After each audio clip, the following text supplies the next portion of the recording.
से welcome to my channel. आज मैं आप लोगों के समक्ष फिर ज्योग्राफी के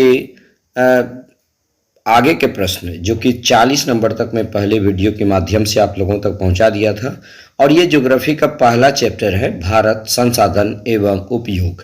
भारत संसाधन एवं उपयोग के तहत 40 प्रश्न मैं आप लोगों को प्रोवाइड किया हूं पहले वीडियो में, और आज ज्योग्राफी के दूसरे वीडियो के तहत मैं 41 नंबर से लेकर 84 नंबर तक आपके समक्ष प्रस्तुत करने वाला हूं।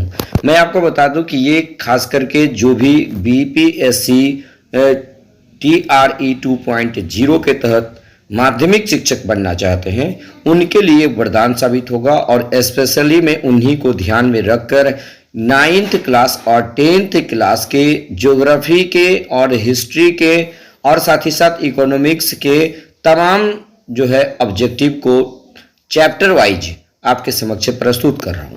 अगर हमारा यह मटेरियल आप लोगों के लिए थोड़ा भी बेनिफिशियल हो, लाभदायक हो, तो निश्चित रूप से आप मेरे चैनल को वीडियो को लाइक, शेयर और कमेंट जरूर कीजिएगा। और यदि हमारे चैनल पर पहली बार आप आए हैं तो आप इसे सब्सक्राइब करना बिल्कुल नहीं भूलिएगा दोस्तों।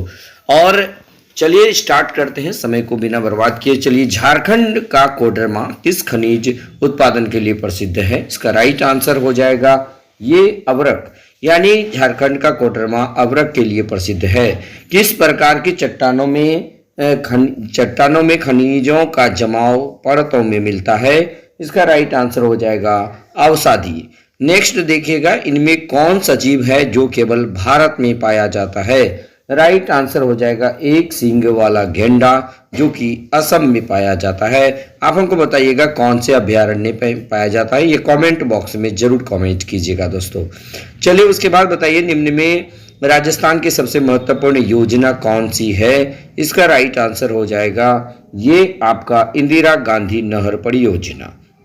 ये वाटरमार्क देख रहे हैं, मेरे चैनल का नाम है रेडियंट कंपटीशन क्लासेस। इनमें किस परियोजना का मुख्य उद्देश्य बाढ़ नियंत्रण रहा है? राइट आंसर हो जाएगा ये कोसी नदी घाटी परियोजना। इसका मुख्य नियंत्रण बाढ़ नियंत्रण है, क्योंकि कोसी नदी को बिहार का शोक भी कहा जाता है।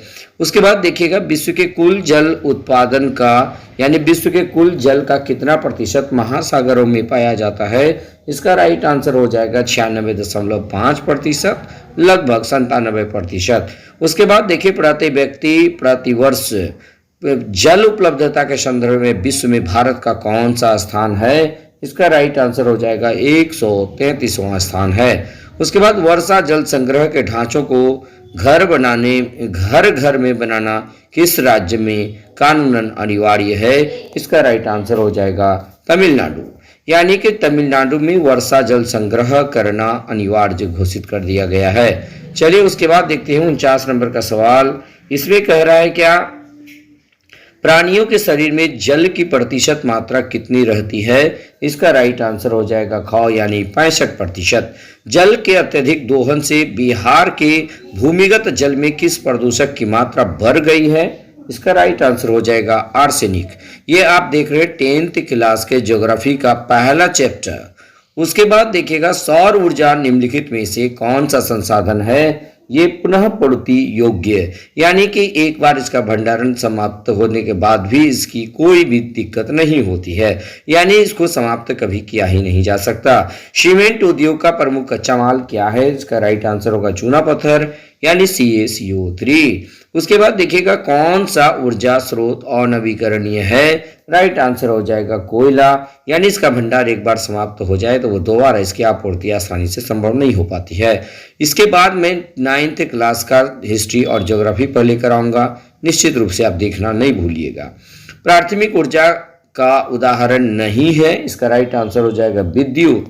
ऊर्जा का गैर पारंपरिक स्रोत है, इसका राइट आंसर हो जाएगा सौर ऊर्जा। उसके बाद निम्नलिखित में से कौन सा संसाधन प्राकृतिक संसाधन है? राइट आंसर हो जाएगा भूमि। उसके बाद भारत में चारागाह के अंतर्गत कितनी भूमि आती है? राइट आंसर होगा 4%। उसके बाद भारत में पहाड़ों से भरी भूमि कितना प्रतिशत है? राइट आंसर हो जाएगा 30%। 2001 में भारत के वनाच्छादित भूभाग देश के कुल भूभाग का कितना प्रतिशत था? राइट आंसर हो जाएगा 25%। और पर्यावरण संतुलन के लिए कितने भूभाग पर वन का होना अनिवार्य है? 33%। और वर्तमान समय में भारत में कितना है? तो 24.62% भूभाग पर वनों का विस्तार पाया जाता है।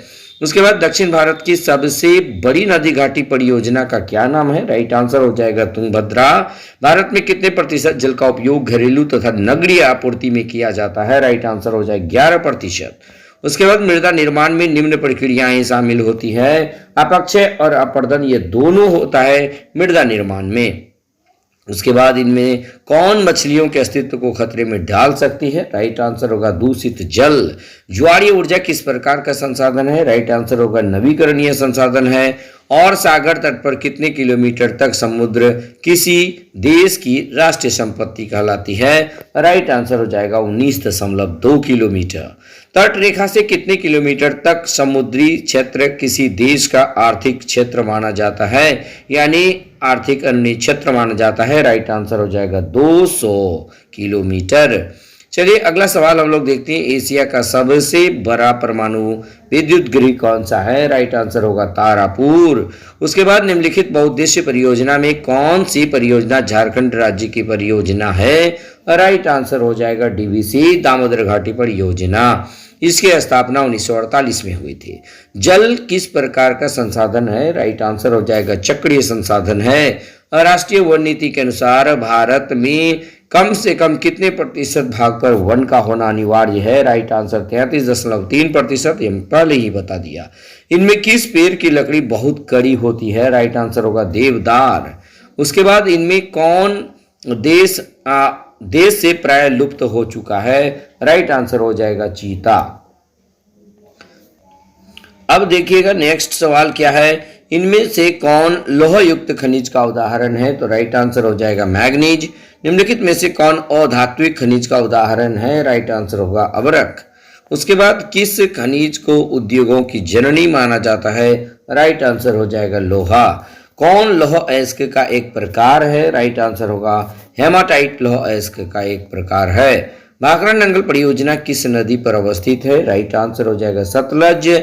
और बृहद क्षेत्र में जल की उपस्थिति के कारण ही पृथ्वी को नीला ग्रह कहा जाता है। ये आपको अच्छी तरह से नोट कर लेनी चाहिए। उसके बाद देश के बांधों को किसने भारत का मंदिर कहा था? राइट आंसर हो जाएगा पंडित जवाहरलाल नेहरू। यानी पंडित जवाहरलाल नेहरू ने भारत के देश के बांधों को भारत का मंदिर कहा था।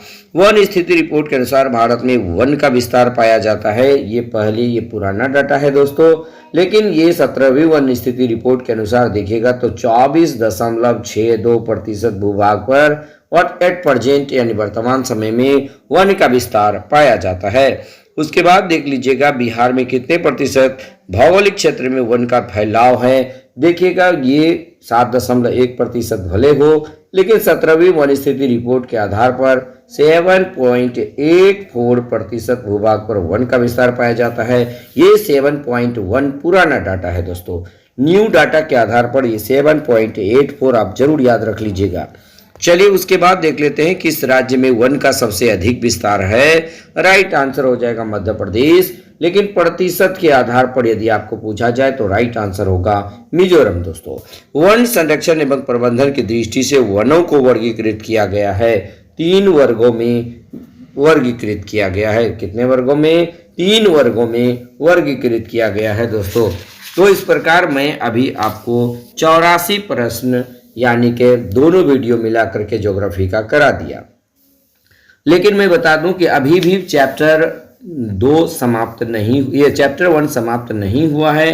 कुल 123 प्रश्न को मैं कराऊंगा इस चैप्टर के तहत, लेकिन अब तक मैं आपको 84 प्रश्न करा दिया। 85 प्रश्न से लेकर 123 तक निश्चित रूप से मैं कल आपके समक्ष लेकर उपस्थित हो जाऊंगा। फिर हिस्ट्री नेक्स्ट डे में करा दूंगा दोस्तों। अगर हमारा यह प्रयास आपको अच्छा लगे, अगर माध्यमिक शिक्षक बनने में आपको लगे कि थोड़ा सा भी यूजफुल हो, तो जरूर इसको शेयर कीजिएगा दोस्तों। जय हिंद, जय भारत।